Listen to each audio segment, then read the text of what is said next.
Ok, bonsoir. Je voulais préciser que Rezé est une ville de 44 000 habitants et qu'elle est dans la première couronne de l'agglomération nantaise. Ça a son importance. C'est une ville qui est encore mixte, qui a un QPV. Nous sommes une équipe citoyenne arrivée en juillet 2020. La Maison de la Tranquillité publique est un des projets phares de ce municipe en termes de prévention. Alors, c'est quoi la Maison de la Tranquillité publique? C'est un lieu central qui va ouvrir début 2026, qui est clairement identifié et bien desservi pour que justement il soit accessible à la population et il est dans le quartier prioritaire. Il a été conçu pour renforcer l'accueil des victimes, l'accueil des habitants. C'est un accueil que nous avons voulu respectueux et sécurisant. C'est aussi pour renforcer la culture de la prévention dans notre ville.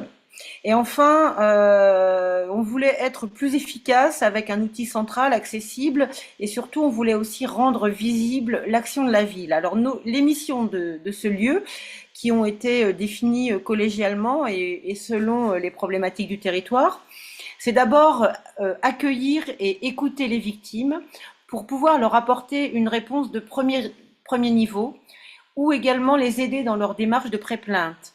C'est aussi améliorer la prise en charge des signalements, accompagner les plus fragiles, développer, comme je vous l'ai dit, la prévention, mais aussi faciliter les démarches en lien avec la tranquillité publique. Et enfin, on a souhaité pouvoir fournir aux habitants des infos sur la réglementation. Donc, je vais vous dire maintenant pourquoi nous avons décidé de créer ce lieu, parce que lorsque nous sommes arrivés en responsabilité en 2020, l'été 2020, eh bien, la ville a subi une vague de cambriolage inédite, mais vraiment, d'ailleurs, on a eu malheureusement la chance de faire la une des journaux nationaux, ce qui a généré un sentiment d'insécurité exacerbé, vous vous en doutez. On a été bien évidemment interpellés sur nos compétences, sur notre action, que fait la mairie face au cambriolage, etc. Et puis la question de l'aide aux victimes a été posée. Dans le même temps, il y avait aussi des questions organisationnelles. La direction de l'ATP a été un service en mutation, avec une mutation de la direction de la réglementation en direction de l'ATP en 2018. Et puis le CLSPD qui a été juste créé, qui n'avait pas de vie réelle, la coordination était inexistante, il y avait peu de culture de la prévention et de la proximité justement à ce moment-là. Alors, comment est-ce que nous avons fait pour créer ce dispositif? Alors, il y a eu, à notre arrivée, nous avons mis en place une conférence citoyenne euh, parce que nous avions, comment dirais-je, pris l'engagement auprès de la population de traiter la question de la police municipale. Rezé n'en était pas dotée, c'était une question qui était en suspens depuis plusieurs mandats. Et donc nous avons consulté les citoyens sur cette question et sur la question de la tranquillité publique. Alors cette conférence nous a fait des préconisations qui ont conforté notre positionnement quant à la prévention, et aussi qui ont demandé plus de présence humaine sur le terrain. Et il y a eu un énoncé fort qui était: le service de tranquillité publique doit être connu, visible et facilement accessible à tous. Il y a eu également une consultation, comme je vous l'ai dit, citoyenne, cette consultation, pardon, qui a suivi la conférence citoyenne, a validé la création d'une police municipale de proximité. Alors, face à ces décisions prises en concertation avec la population, eh bien, on a décidé de créer la Maison de la Tranquillité publique, et on avait en effet un local disponible qui était l'ancienne trésorerie municipale. Donc, nous avons choisi de rénover. Nous avons également fait des choix, donc un renforcement de la présence sur l'espace public, des médiateurs, bien sûr, mais aussi des policiers.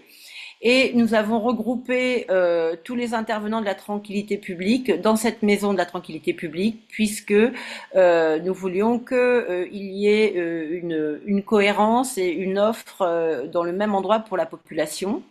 Nous avons également formé le personnel d'accueil à l'accueil de personnes fragiles ou de victimes.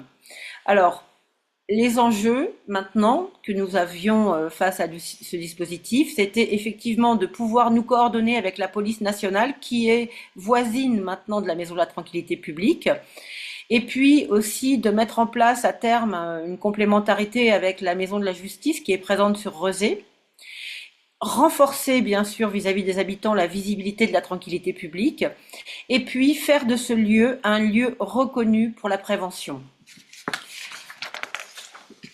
Alors, ça donne quoi aujourd'hui?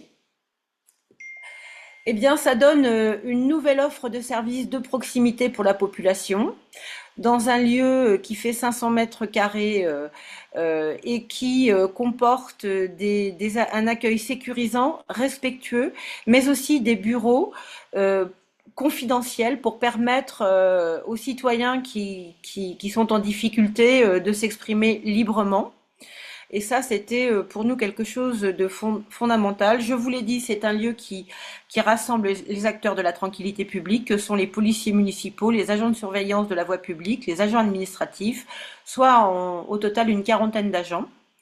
Et donc c'est un lieu, vous le voyez sur le slide de droite, qui a pour mission d'accueillir et d'écouter les victimes, je vous l'ai dit, d'améliorer la prise en charge des signalements et d'accompagner les plus fragiles. Donc aujourd'hui, le projet a pris un peu de retard, mais il est en cours de finalisation. Il est très clairement identifié dans le quartier avec une très grosse signalétique parce qu'on veut qu'avant l'ouverture, les habitants déjà l'identifient. Et on attend avec impatience son ouverture début 2026. Merci Fabienne pour ce témoignage de la ville de Rosé.